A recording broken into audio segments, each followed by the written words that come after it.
Hello बच्चों, आज हम आप लोगों को आपकी जो हिंदी की बुक है बसंत भाग 1 उसका लेसन नंबर 12 जिसका नाम क्या है संसार पुस्तक है, इसका फुल एक्सप्लेनेशन समझाएंगे।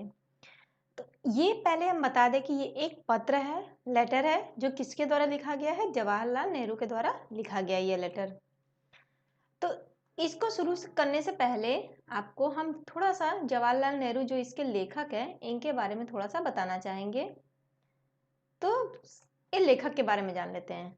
तो जवाहरलाल नेहरू इनका जन्म कब हुआ था? 14 नवंबर 1889 मतलब 1889 में 14 नवंबर को हुआ था और इनकी मृत्यु 27 में 1964 में मतलब 14 नवंबर 1889 ईस्वी में इनका जन्म हुआ था और 27 मई 1964 ईस्वी में इनकी मृत्यु हुई थी।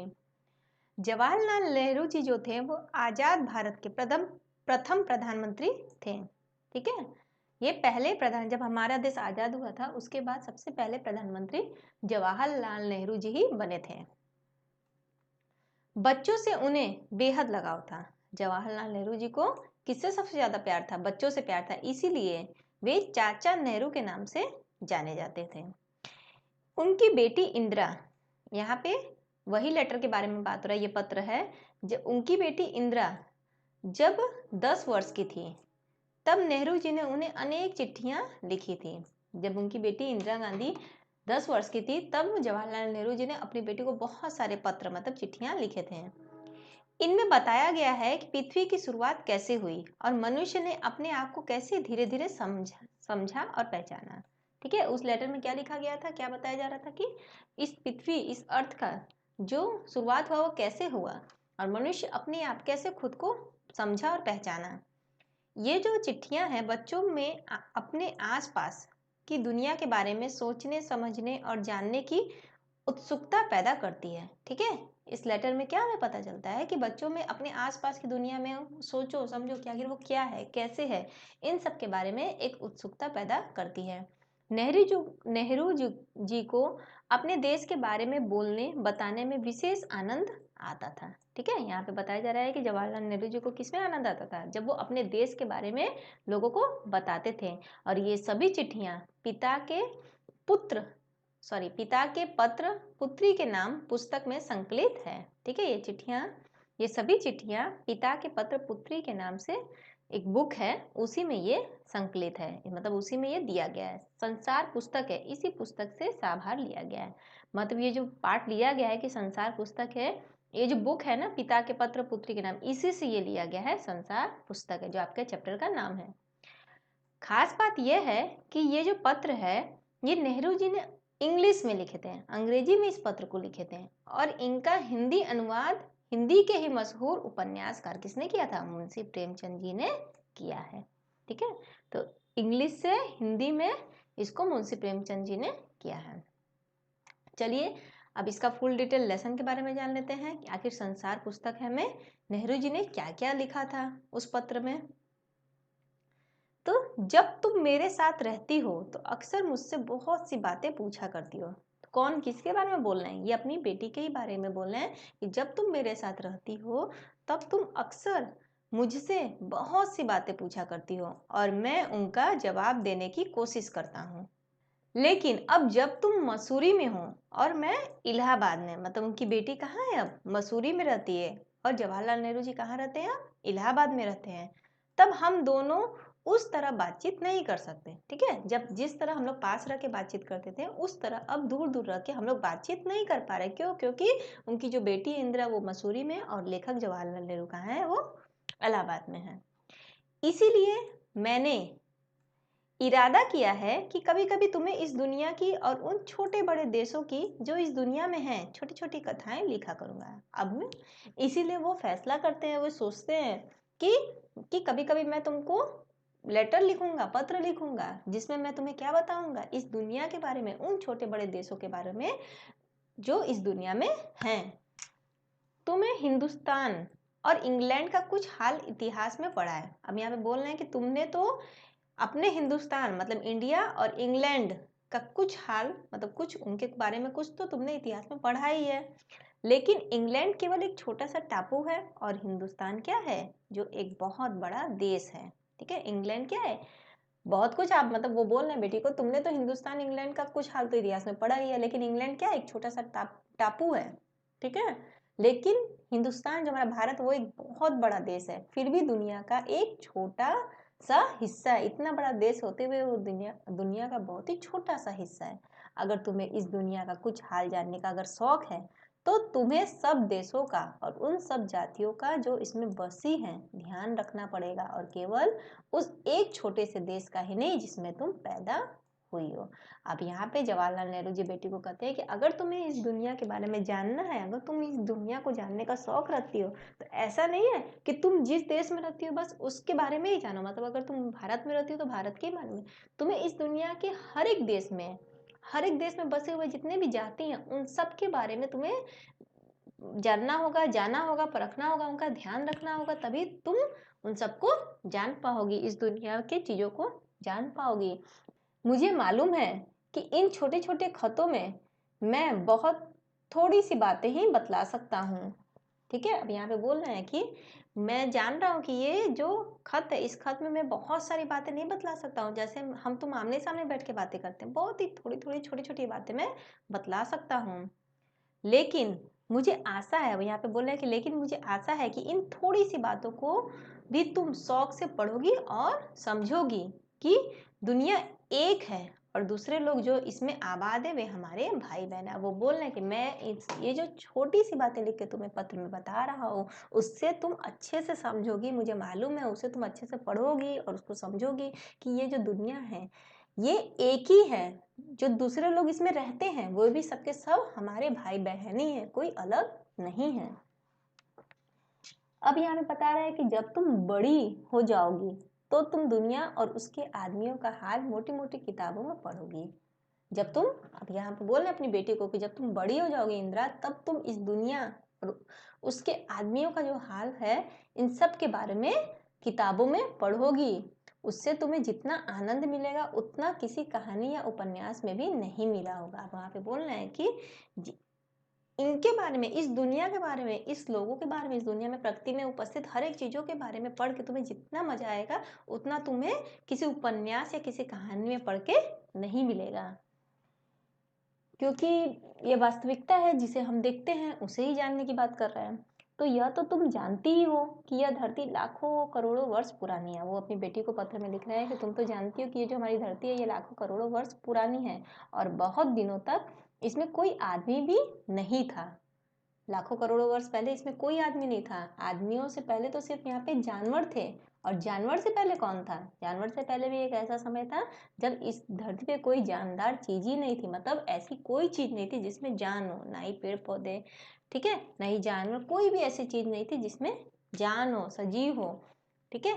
मतलब लाखों करोड़ों वर्ष पुरानी ये धरती है, तब तक यहाँ पे कोई आदमी नहीं था। आदमी से पहले सिर्फ जानवर थे, और जानवर से भी पहले कोई ऐसी चीज नहीं थी जिसमें जान होती है।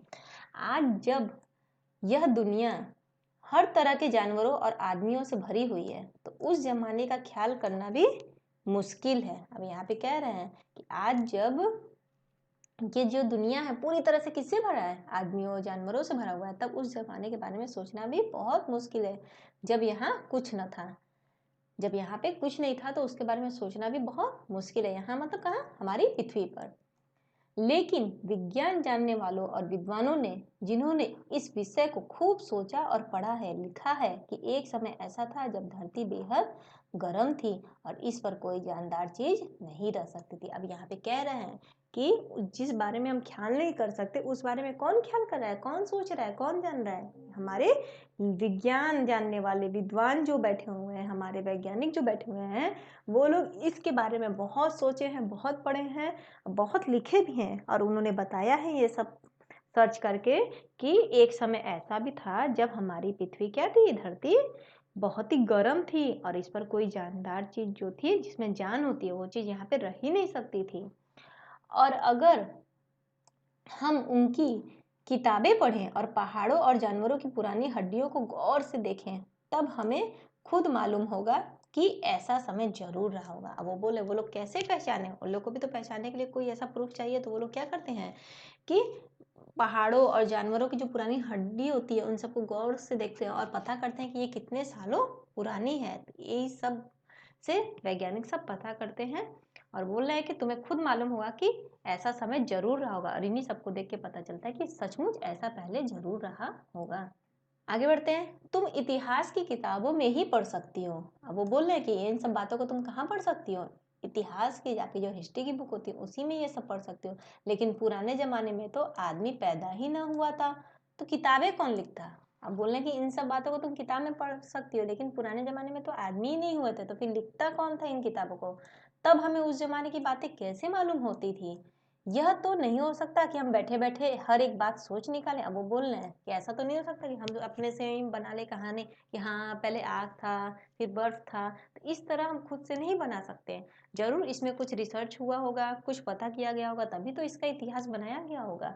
तो वही बोल रहे हैं कि यह बड़े मजे की बात है, बड़े की यह बड़े मजे की बात होती। क्यों? क्योंकि हम जो चीज चाहते हैं और सोच लेते हैं और सुंदर परियों की कहानी गढ़ लेते हैं। बोले हैं कि ये कितनी अच्छी बात होती है अगर हम कोई भी चीज सोच लें है और उसे सुंदर सा एकदम कहानी की तरह उसको लिख लें। तो इससे मजे की बात क्या है, क्योंकि सोच कर लिख देने से वो चीज़ नहीं होता, उस चीज़ के बारे में हमें खोजना पड़ता है, वैज्ञानिक उसमें सर्च करते हैं, तभी उस सही चीज़ों को तथ्य के द्वारा वो हमें किताबों के द्वारा बताते हैं। लेकिन जो कहानी किसी बात को देखे बिना गढ़ ली जाए वो ठीक कैसे हो सकती है। वही बोल रहे हैं कि सिर्फ सोच लेने से कहानी बना लेना नहीं होता है, और जिस कहानी को बिना देखे सिर्फ सोच के ही अगर बना ली जाए तो वैसी कहानी क्या ठीक हो सकती है? नहीं हो सकती। अब यहाँ पे कहानी का मतलब यही है कि हम लोग जो पुराने ज़माने के बारे में मतलब बताया जा रहा है वो सब सिर्फ ऐसे ही नहीं बोल के लिख सकते कि हाँ पहले ये था वो था। इन सब के बारे में रिसर्च होता है, मालूम होता है, तभी हमें किताबों में सही रूप में बताया जाता है। लेकिन खुशी की बात यह है कि उस पुराने ज़माने की लिखी हुई किताबें न होने पर भी कुछ ऐसी चीज़ें हैं जिनसे हमें उतनी ही बातें मालूम होती है जितनी किसी किताब से होती हैं। अब यहाँ पे कह रहे हैं कि उस समय पुराने ज़माने में लिखी हुई किताबें नहीं मिलती थी, लेकिन हाँ यहाँ पे बताया जा रहा है, लेकिन इतना जरूर मालूम होता है कि जितनी किसी किताब में होती है। इन सब मतलब पत्थरों के माध्यम से, जानवरों की हड्डियों के माध्यम से इतना जरूर बताया जाता है कि इतनी किताबें कि जितनी किसी किताब में होती है। जैसे ये पहाड़, समुद्र, सितारे, नदियाँ, जंगल, जानवरों की पुरानी हड्डियाँ और इसी तरह की और भी बहुत सी कितनी चीज़ें हैं जिससे हम दुनिया का पुराना हाल मालूम कर सकते हैं। ठीक है, उनसे हमें दुनिया का क्या होता है, पुराना हाल मालूम हो सकता है। अब यहाँ पे हमें ये बता रहे हैं कि जो पहाड़ है, समुद्र है, सितारे हैं, नदियाँ हैं, जंगल है, जानवर है, इन सब की जितने भी पुरानी हड्डियाँ हैं और इसी तरह की और भी कितनी चीज़ें हैं जिनसे हम इस दुनिया के पुराने हाल का मालूम कर सकते हैं, मतलब पुरानी चीज़ों के बारे में जान सकते हैं। मगर हाल जानने का असली तरीका तो यह नहीं है ना कि हम केवल दूसरों की लिखी हुई किताबें पढ़ लें, बल्कि खुद संसार रूपी पुस्तक को पढ़ें। अब यहाँ पे कह रहे हैं कि इसका मतलब ये नहीं है कि सिर्फ किताबों में जो लिखा गया कि पहले ये था, वो था, ऐसे था, वैसे था, सिर्फ उसको पढ़ लेना ही इस पृथ्वी का हाल जानना नहीं है, बल्कि अभी हमारे संसार में क्या है, कैसा है, हमारी प्रकृति कैसा है, लोग कैसे हैं, कैसे बना, इसके बारे में खुद जानना ही जो है वो सही तरीका है। अब यहाँ पे कह रहे हैं कि मुझे आशा है कि पत्थरों और पहाड़ों को पढ़कर तुम थोड़े ही दिनों में उनका हाल जानना सीख जाओगे। अब यहाँ पे कह रहे हैं कि अगर आप पत्थर और पहाड़ों को पढ़ें तो थोड़े ही दिन में उनका हाल जानना सीख जाओगे। अब पढ़ें, अब पत्थर और पहाड़ों में क्या पढ़ें, कैसे पढ़ें, क्या उनमें कुछ चीजें लिखी हैं जो पढ़े? नहीं। अब चलिए जानते कि उनको कैसे पढ़ना है। तो सोचो कितनी मजे की बात है कि एक छोटा सा रोड़ा जिसे तुम सड़क पर या पहाड़ के नीचे पड़ा हुआ देखती हो, शायद संसार की पुस्तक का छोटा सा पृष्ठ है वो, शायद उससे तुम्हें कोई नई बात मालूम हो जाए। शर्त यही है कि तुम्हें उसे पढ़ना आता हो। अब यहाँ पे कह रहे हैं कि किसी पेड़ के नीचे अगर एक छोटा सा पत्थर, रोड़ा मतलब एक छोटा सा पत्थर यदि नीचे पड़ा हुआ है, ठीक है, और उसको मान लो कि वो क्या है, इस संसार रूपी एक बुक है। ठीक है, इस बुक का एक छोटा सा पृष्ठ है, वो जो पत्थर है इस बुक का छोटा सा पृष्ठ है, मतलब छोटा सा पन्ना है। शायद उससे ही हमें कुछ नई बातें मालूम, मतलब एक छोटे से पत्थर से हमें नई बातें पूरी पता चलती है, मगर उस पत्थर को हमें पढ़ना आना चाहिए। कैसे पढ़ना आना चाहिए, फिर आगे इसके बारे में जानते हैं कि कोई जबान उर्दू, हिंदी या अंग्रेजी सीखने के लिए तुम्हें उसके अक्षर सीखने होते हैं। अब यहाँ पे कह रहे हैं कि अगर हमें कोई भाषा सीखनी है, जैसे उर्दू सीखना है या हिंदी सीखना है या अंग्रेजी सीखना है, तो इन सबको जानने के लिए सबसे पहले मुझे क्या सीखना पड़ता है? उसका अक्षर। जैसे हमें हिंदी सीखना है तो हम क ख ग घ, इंग्लिश सीखना है तो ABCD, तो उसके जो होते हैं अक्षर को हमें सीखना पड़ता है। इसी तरह अगर तुम्हें प्रकृति के अक्षर, अब यहाँ पे कह रहे हैं इसी तरह पहले तुम्हें प्रकृति के अक्षर को पढ़ने होंगे, तभी तुम उसकी कहानी उसके पत्थरों और चट्टानों की किताब से पढ़ सकोगे। अब यहाँ पे कह रहे हैं कि किसी भी भाषा को जानने के लिए जिस तरह में अक्षरों को जानना होता है, उसी तरह प्रकृति की भी भाषा को पढ़ने के लिए, जानने के लिए, चट्टानों की जो किताबें हैं, किताबों को पढ़ने के लिए, पत्थर और चट्टान को, पहले तुम्हें प्रकृति के अक्षर को जानना पड़ेगा। शायद अब भी तुम उसे थोड़ा थोड़ा पढ़ना जानती होगी। अब वो अपनी बेटी को जो पत्र में लिख रहे हैं, इंदिरा को बोल रहे हैं कि शायद अब तुम उनको थोड़ा थोड़ा पढ़ना जान गई होगी। जब तुम कोई छोटा सा गोल चमकीला रोड़ा देखते हो, अब यहाँ पे कह रहे हैं कि जब तुम कोई छोटा सा, एकदम छोटा सा कोई एक पत्थर जैसे छोटा सा चमक रहा है, वैसा अगर कोई चीज रोड़ा देखती हो, तो क्या वह तुम्हें कुछ नहीं बतलाता? अब यहाँ पे कह रहे हैं कि उस पत्थर को देख के तुम्हें कुछ मालूम नहीं हो रहा है, वो तुम्हें कुछ बता नहीं रहा है कि ये कैसे गोल हुआ, ये कैसे चिकना हुआ, ये कैसे चमकीला हो गया, ठीक है? और उसके खुरदरे किनारे या कोने क्या हुए? अगर तुम किसी बड़ी चट्टान को तोड़कर टुकड़े टुकड़े कर डालो, तो हर एक टुकड़ा खुरदुरा और नुकीला होगा, ठीक है? अब वो जो पत्थर को हम जो देख रहे हैं नीचे गिरा हुआ, वो क्या है? थोड़ा चमकीला और गोल है। अब उसको देख के सोचो कि ये आखिर इतना छोटा, चमकीला और गोल कैसे हुआ? तो उसको सोचकर तुम समझो कि जो इतने बड़े बड़े पत्थर है, चट्टान है, अगर हम उनको तोड़ते हैं तो क्या टूटता है? वो छोटे भागों में होकर वो बहुत ही नुकीला और बहुत ही खुरदुरा होता है। तो ये जो गोल चिकना रोड़ा है, रोड़े की तरह बिल्कुल नहीं होता, ठीक है? जब बड़े पत्थर को तोड़ते हैं तो वो काफी नुकीला खुरदुरा होता है, लेकिन हम जो यहाँ गिरा हुआ छोटा सा गोल और चिकना पत्थर देख रहे हैं, ऐसा तो बिल्कुल भी नहीं होता है। फिर यह रोड़ा कैसे इतना चमकीला, चिकना और गोल हो गया? बोले कैसे? ये जो पत्थर है, ये छोटा सा जो है रेत के जैसा टुकड़ा, उसको समझिए, ये कैसे इतना छोटा और चमकीला हो गया? अगर तुम्हारी आंखें देखें और कान सुने, तो तुम उसी के मुंह उसकी कहानी सुन सकते हो। वो यहाँ पे कह रहे हैं कि अगर तुम्हारी आंखें उसको देख सकती है और कान तुम्हारा सुन सकता है, तो तुम उसको देख के ही उसकी कहानी को बता सकते हो, बोल सकते हो।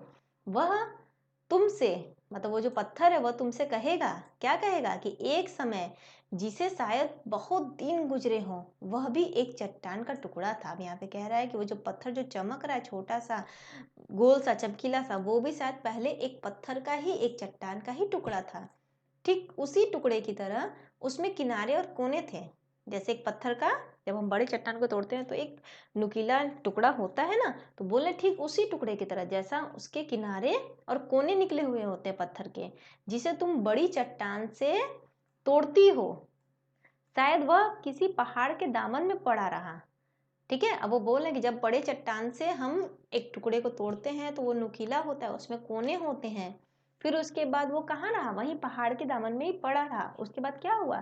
फिर पानी आया, जैसे बारिश आता है या झरना का पानी होता है, गिरता है पहाड़ों पे, वो आया। फिर उसे बहाकर छोटी घाटी तक ले गया। वो बड़ी घाटी से कहाँ चला गया? फिर वो छोटी छोटी घाटियों में आ गया। वहां से एक पहाड़ी नाले से ढकेलकर उसे एक छोटे से दरिया में पहुंचा दिया। अब वो छोटी घाटियों से कहाँ चला गया? एक दरिया में चला गया, बह के पानी के माध्यम से। फिर इस छोटे से दरिया से वो बड़े दरिया में पहुंच गया। वो छोटी छोटी जो दरियाएं थी, नदियां थी, वहां से मिलकर वो बड़े नदियों में चला गया। इस बीच वह दरिया के पेंदे में लुढ़कता रहा, और जब वो जा रहा है तो वो कहाँ है? वो जमीन में लुढ़कते लुढ़कते लुढ़कते लुढ़कते, टकराते टकराते छोटी छोटी दरिया से कहाँ आ गया? वो बड़ी दरिया में आ गया, जिससे उसके किनारे क्या हो गए? लुढ़कते लुढ़कते वो घिस गए, और वो चिकना भी हो गया और चमकदार हो गया। इस तरह वह कंकड़ बना जो तुम्हारे सामने है। अब यहाँ पे वो जो रोड़ा क्या है? वो एक कंकड़ के बारे में बोले ना, एक छोटा सा पत्थर, एक कंकड़, ठीक है? वो क्या है? वो चमकीला जो कंकड़, वो जो पत्थर तुम्हें दिख रहा है, इसी तरह वो चमकदार बना है। किसी वजह से दरिया उसे छोड़ गया और तुम उसे पा गई। अब कोई कारण था जिसके कारण वो दरिया उसको छोड़ के चला गया और तुमको यह दिख रहा है। और अगर दरिया उसे और आगे ले जाता तो वो क्या बन जाता?